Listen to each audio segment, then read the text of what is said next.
Shri Gurupyo Namaha. I am Rukmani from Ponvidyashram. I welcome you all to the next session of our English class. In today's session, we are going to read and discuss the second part of the chapter After 20 Years, written by the author O. Henry. The waiting man pulled out a handsome watch, the lids of it set with small diamonds. 3 minutes to 10, he announced. It was exactly 10 o'clock when we parted here at the restaurant door. Did pretty well out west, didn't you? Asked the policeman. You bet. I hope Jimmy has done half as well. He was a kind of plodder, though a good fellow as he was. I have had to compete with some of the sharpest wits going to get my pile. A man gets in a groove in New York. It takes the West to put a razor edge on him. Now let us see the meaning for the highlighted words given in the text. Plodder, a slow and steady worker. My pile means my fortune. Gets in a groove, so gets in a routine way of life. So here in this paragraph, so this person checks the time on his expensive watch and notes that it is 3 minutes to 10 and 10 o'clock was when they said goodbye 20 years before. The cop, noting the jewel and the watch, suggests that the man was very successful out west, and the man enthusiastically confirms this. He expresses hope that Jimmy has done just as well for himself, but he notes that Jimmy was a slow mover and is worried he may not have made his way very far in New York City.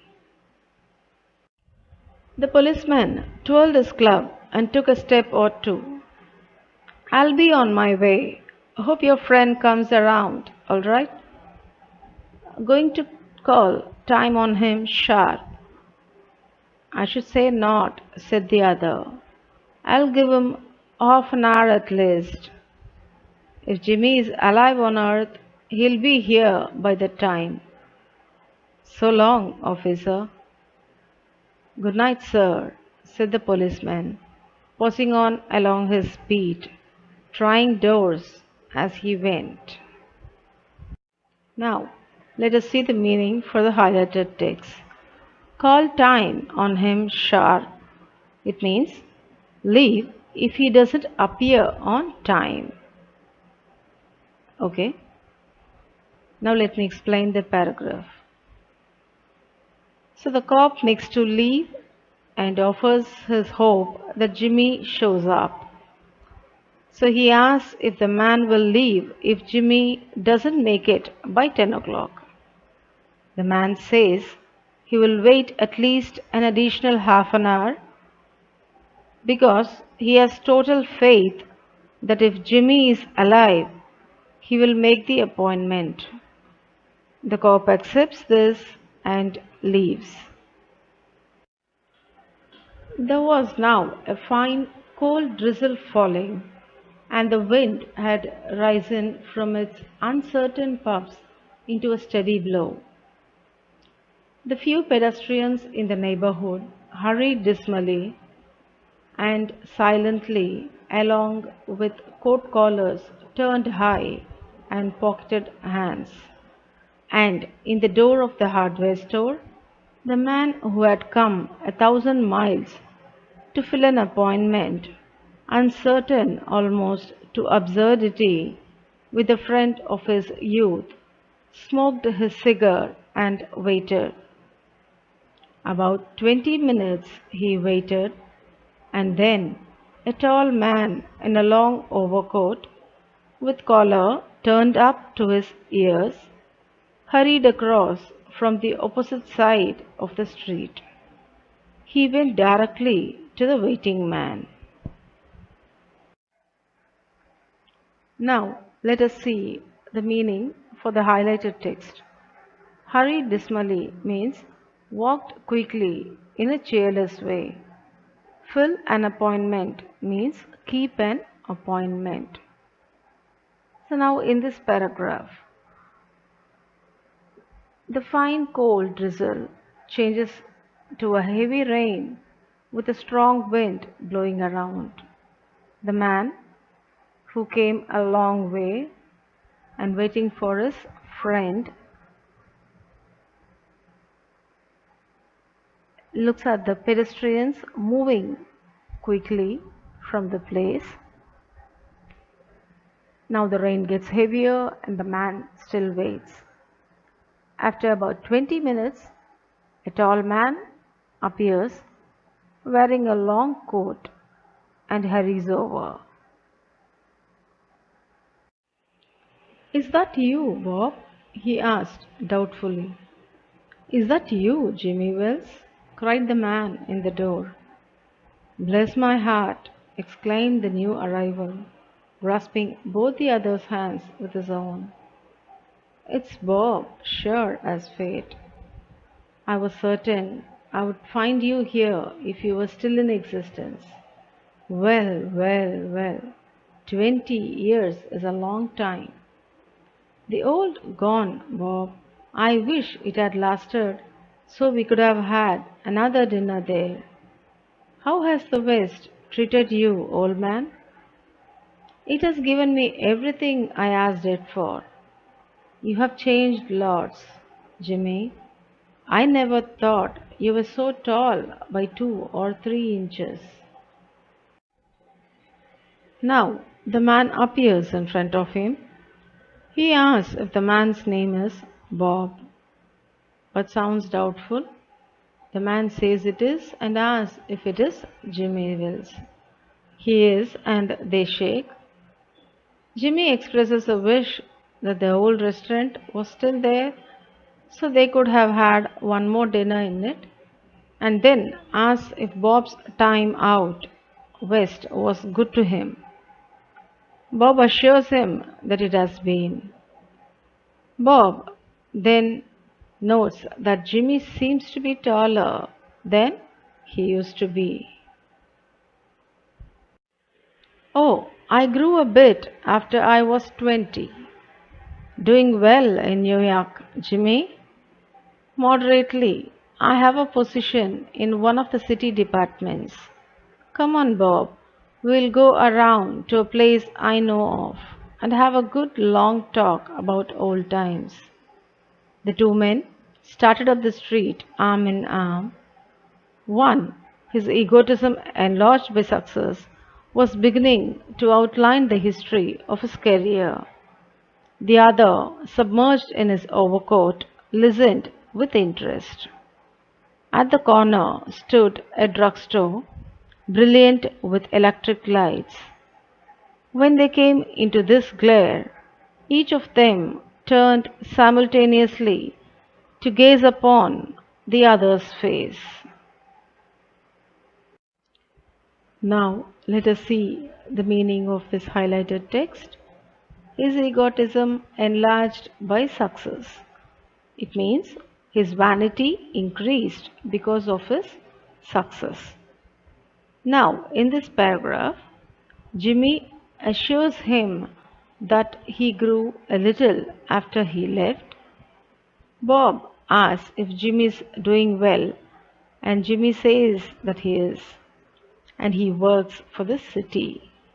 Jimmy suggests they go to a place he knows so they can talk. Bob and Jimmy begin to walk arm in arm.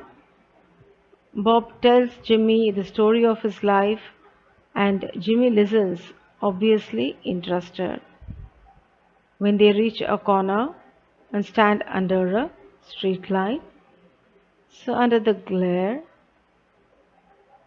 both of them simultaneously looked upon each other's face. The man from the west stopped suddenly and released his arm. "You are not Jimmy Wells," he snapped. 20 years is a long time, but not long enough to change a man's nose from a Roman to a pug.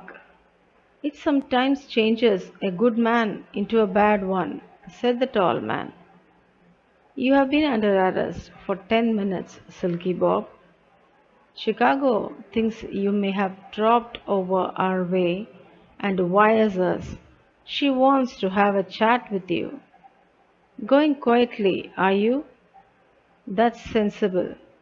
Now, before we go on to the station, here's a note I was asked to hand you. You may read it here at the window. It's from Patrolman Wells." Now, let us see the meanings for the highlighted text. Roman to a pug. It refers to two distinctly shaped noses. Chicago. It refers to Chicago Police Headquarters. Going quietly, are you? Means you will come along without a struggle, won't you? So, here in this paragraph, Bob looks at the man he is with and he explains with certainty that he is not Jimmy Wills.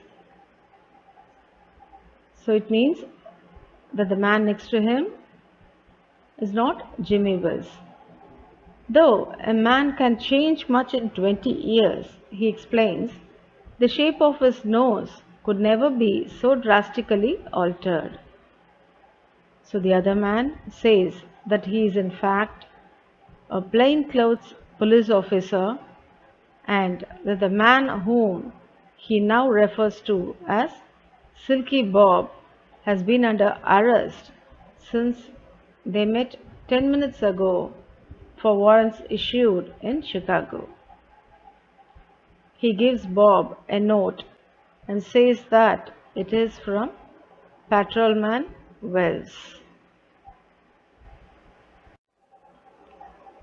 The man from the west unfolded the little piece of paper handed to him. His hand was steady when he began to read, but it trembled a little by the time he had finished. The note was rather short. "Bob, I was at the appointed place on time. When you struck the match to light your cigar, I saw it was the face of the man wanted in Chicago. Somehow, I couldn't do it myself, so I went around and got a plainclothes man to do the job. By Jimmy."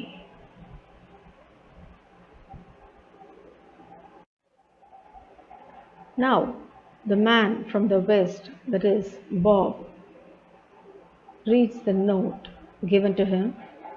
In the note, the real Jimmy Wells explains that he was in fact the officer who was with Bob at the site of Big Joe Brady's restaurant at 10 o'clock, but that when Bob struck a match to light a cigar, he recognized Bob's face as the one wanted in Chicago.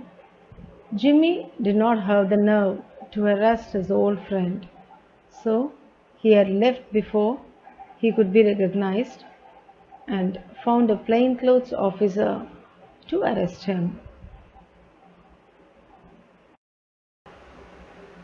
The central idea of this story focuses on the reunion of two old friends, Jimmy and Bob. Through their brief encounter, the two explore the themes of friendship, loyalty, and trust. Bob's punctuality in keeping his meeting with Jimmy perhaps best demonstrates his loyalty to their friendship. Let me conclude this session with a moral from the story.